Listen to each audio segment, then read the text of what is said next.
Obviamente, no curso de Teologia Formal, nós temos muitas matérias que nos ajudam a entender as Escrituras. O curso de Teologia que eu desejo dar aqui a vocês, ele é mais centrado nas Escrituras Sagradas. É o foco. Até porque teologia é o estudo das Escrituras de uma forma mais aprofundada. E o meu desejo aqui, ao focar nas Escrituras, é exatamente abençoar o povo de Deus e fazer com que nós entendamos o que é que a Bíblia diz, o que é que ela nos ensina, o que é que há nessa revelação de Deus para todos nós. Então, quero convidar você a me acompanhar pela internet, os vários meios aí possíveis, a me acompanhar nesse estudo de teologia sistemática.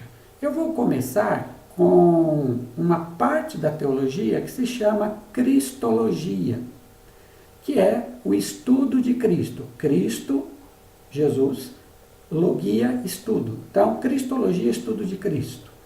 E vou começar por aí, porque é uma parte que eu gosto muito dentro da teologia, aquela que fala sobre Nosso Senhor Jesus Cristo. E a partir daí vou depois desenvolver outras áreas da teologia. Então nós vamos estudar aqui o módulo 8, a pessoa de Cristo. E essa é a nossa primeira aula, que é a centralidade de Jesus Cristo nas Escrituras. E eu começo então com um texto de João capítulo 5, versículo 39, que diz assim: examinais as Escrituras, porque julgais ter nelas a vida eterna, e são elas que dão testemunho de mim. Essa é uma palavra de Jesus. E o que ele diz nessa palavra? Ele diz que nós devemos examinar as Escrituras. Na época de Jesus, as Escrituras eram o Antigo Testamento. O Novo ainda não tinha sido escrito, Jesus estava vivendo e realizando a sua obra salvadora na terra. Então, quando Jesus diz, naquele momento, examinar as Escrituras, ele se refere ao Antigo Testamento. Obviamente, depois que o Novo Testamento, que fala dele, foi escrito, os cristãos entendem que as Escrituras aí são tanto o Antigo quanto o Novo Testamento. E essa palavra, examinar as Escrituras, para nós hoje, significa toda a Bíblia, Antigo e Novo Testamentos. E Jesus diz, examinar as Escrituras. E aí ele diz, porque são elas que testificam de mim. Gente, se Jesus fosse um homem comum, como eu e você, certamente esta palavra seria de uma arrogância muito grande.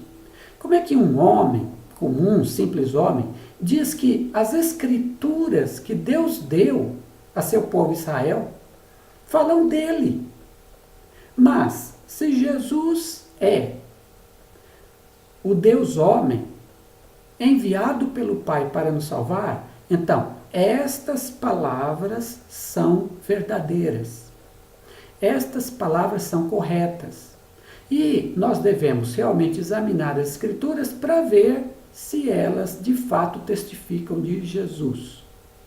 Então eu separei aqui alguns textos do Antigo Testamento que falam acerca de Jesus Cristo. No Antigo Testamento tem muitos textos. Não dá, por uma questão de tempo, para examinarmos cada um deles. Por isso trouxe apenas alguns para que vocês tenham uma ideia de que as Escrituras do Antigo Testamento falam de Jesus Cristo. Primeiro texto é Gênesis 3,15. Esse é chamado o proto-evangelho. Ou seja, é o primeiro texto na Bíblia que fala de um Salvador que Deus enviará à Terra para resolver o problema que Adão e Eva fizeram de pecar contra Deus. É a primeira palavra após a queda, após o pecado de Adão e Eva. no Jardim do Éden. Deus diz assim: porém inimizade entre ti e a mulher, e entre a tua descendência e o descendente dela. Esta te ferirá a cabeça, e tu lhe ferirás o calcanhar. Deus está dizendo que a mulher vai ter um descendente. Este descendente vai pisar, ou seja, vai vencer a serpente, que é Satanás. Então, Deus prometeu que um descendente de uma mulher venceria Satanás, que no caso venceu Eva, venceu Adão no Jardim do Éden, ao tentá-los ao pecado e eles aceitarem. Esse é o momento em que Deus está prometendo um Salvador para a humanidade pela primeira vez. E nós vamos encontrar esse Salvador em Jesus, que vai vencer o diabo, Satanás, na cruz do Calvário. E vemos aí o primeiro texto. Nos Salmos, nós encontramos salmos messiânicos. São salmos que falam sobre o Messias. A palavra Messias, no hebraico, significa ungido. Então, a ideia de Messias no Antigo Testamento é alguém descendente do rei Davi, que Deus enviará a seu povo Israel para fazer com que esse povo se volte ao Senhor e para fazer deste povo um povo grande. E há vários salmos que falam acerca do Messias. O Salmo de número 2 é um desses salmos. E eu gostaria de ler alguns textos para vocês. Versículos 1 e 2. Por que se amotinam as nações e os povos tramam em vão? Os reis da terra tomam posição e os governantes conspiram unidos contra o Senhor, Yahvé, e contra o seu ungido. Aqui aparece a palavra Messias, ungido. Então nós temos o Senhor, Yahvé, em português Jeová, e o seu ungido. As nações se voltam contra o ungido do Senhor.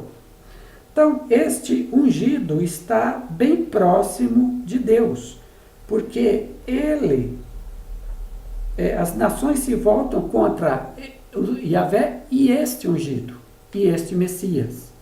Nos versículos 6 e 7, está escrito o seguinte: eu mesmo estabeleci o meu rei em Sião, no meu santo monte. Esse Messias será rei. Eu mesmo, diz Yahvé, estabelecerei o meu Messias, o meu rei, neste monte que é Jerusalém. Então, o Messias será um rei. Diz ainda o verso 7: proclamarei o decreto do Senhor, Yahvé. Ele me disse: tu és meu filho, eu hoje te gerei. O Messias também será o Filho de Deus. E o Messias será gerado de Deus. É Deus quem o gera. O Messias, então, além de ser rei, também será o Filho de Deus. E isso vai se aplicar ao Senhor Jesus Cristo. Ainda nesse Salmo, verso 12. Beijem o Filho, para que ele não se ire, e vocês sejam destruídos de repente, pois no instante acende-se a sua ira. Como são felizes todos os que nele se refugiam. Então, o texto está dizendo, beijem o Filho. Beijar nesse contexto, já que ele é o rei, já que ele é o Filho de Deus, beijar nesse contexto é adorá-lo, é prostrar-se diante dele, é servi-lo. Então, o texto nos manda servir o Filho, adorar o Filho, adorar esse rei. E, diz o texto, bem-aventurados os que nele se refugiam. Quem se refugiar no Filho, quem se refugiar nesse Messias que Deus vai enviar, é bem-aventurado, é feliz. é feliz. Assim, o Salmo de número 2, que é o Salmo messiânico, é uma referência ao Senhor Jesus. Outro texto que eu quero ler é o texto de Isaías, capítulo 9, versículos 6 e 7. Esse é um dos vários textos de Isaías que ele também nos fala desse Messias que Deus enviará para seu povo e que traz palavras que mostram que esse Messias não será apenas um homem. Vejam esse texto, Isaías 9, 6 e 7. Porque um menino nos nasceu, um filho nos foi dado, e o governo está sobre os seus ombros. E ele será chamado Maravilhoso Conselheiro, Deus Poderoso, Pai Eterno, Príncipe da Paz. Ele estenderá o seu domínio e haverá paz sem fim sobre o trono de Davi e sobre o seu reino, estabelecido e mantido com justiça e retidão, desde agora e para sempre. O zelo do Senhor dos Exércitos fará isso. Observe que esse Messias prometido, aqui no texto, recebe, ele é um menino que nasce. Ele é humano, mas ele não é só humano. Observe no texto quais são os nomes pelos quais ele será chamado. E os nomes são Maravilhoso Conselheiro, que é o que Deus faz em relação ao seu povo Israel. Deus Poderoso, veja, é o nome desse menino, Deus Poderoso, é o nome dele. Outro nome, Pai Eterno. Então, esse menino que vem, ele recebe o nome de Pai Eterno. Ora, quem é Pai Eterno, senão Deus? E Príncipe da Paz, aquele que vai realizar a paz de Deus na vida dos seres humanos. Então nós temos aí um menino, uma pessoa que é humano, mas nós temos dado a esse menino títulos que são próprios da divindade.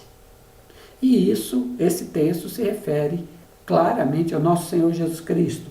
O texto ainda diz que o seu reino será estabelecido sobre o trono de Davi, ele é um descendente desse rei, e o seu reino não terá fim, a palavra do Senhor é que diz.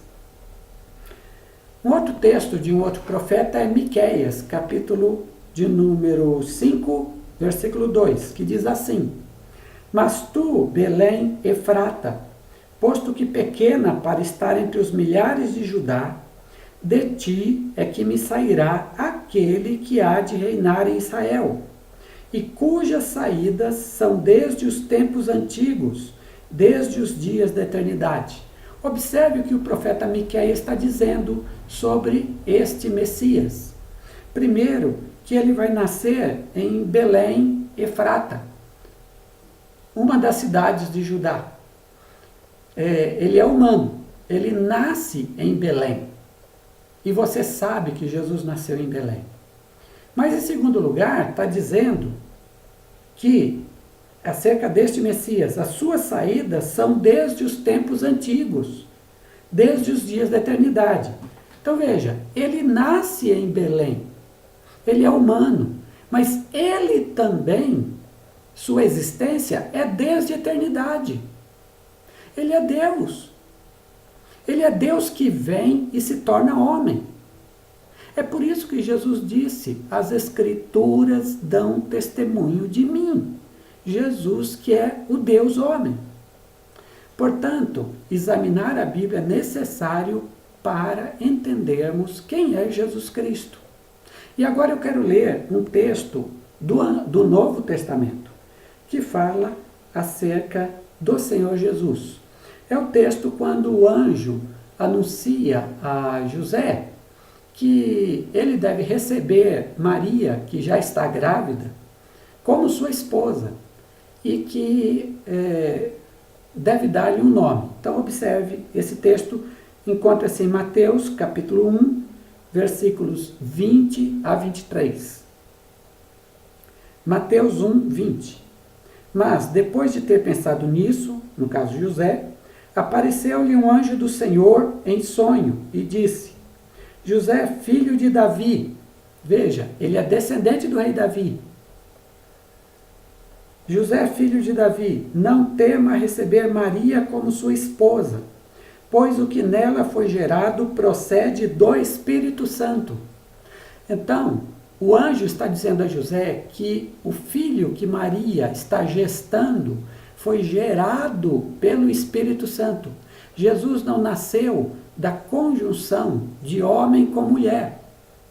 Jesus nasceu de Maria, mas foi gerado no ventre de Maria pelo poder do Espírito Santo. Continuando, o anjo diz a José: ela dará à luz um filho, e você deverá dar-lhe o nome de Jesus, porque ele salvará o seu povo dos seus pecados. Você deverá dar-lhe o nome de Jesus. Aqui eu preciso explicar algo muito importante para você, acerca desse nome. Veja, o nome não foi escolhido nem por José, nem por Maria. O nome foi escolhido por Deus. Deus mandou o anjo dizer: você colocará o nome Jesus. Esse nome foi o nome que Deus quis que esse menino tivesse. E o que significa Jesus? Veja bem, o Novo Testamento foi escrito na língua grega, o Antigo Testamento na língua hebraica. Então, o nome Jesus na língua grega, Iesus, é o mesmo nome na língua hebraica chamado de Josué. Então, Josué em hebraico e Jesus em grego são palavras diferentes, em línguas diferentes, referentes ao mesmo nome. E o que o nome Jesus em grego e Josué em hebraico significam? Significa o seguinte: Yahvé é Salvador, ou Yahvé é salvação. Yahvé é o nome de Deus no Antigo Testamento, em hebraico, em português, Jeová. Yahvé é salvação. Portanto, o nome Jesus já significa quem ele é e qual é a sua missão. O nome Jesus. Yahvé é Salvador. Portanto, Jesus é Jesus. Yahvé que salva. Yahvé que vem a nós para nos dar salvação. Esse é o significado do nome Jesus, e foi esse o nome que Deus escolheu. E diz o anjo: porque ele salvará o seu povo dos seus pecados. Você entendeu? Jesus é o Deus que vem, se torna humano para salvar o seu povo dos seus pecados. Continuando o texto, verso 22. Tudo isso aconteceu para que se cumprisse o que o Senhor dissera pelo profeta. Aqui é o profeta Isaías. A virgem ficará grávida e dará à luz um filho, e lhe chamarão Emanuel, que significa Deus está conosco.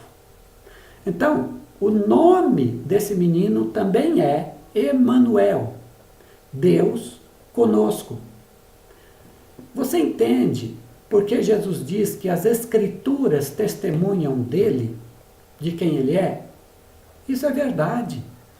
O Antigo Testamento e o Novo Testamento vão dizer que Jesus Cristo é o Deus que veio para nos salvar, que se tornou homem a fim de nos salvar. Terminamos aqui. Esta é a nossa primeira aula. Deus abençoe sua vida.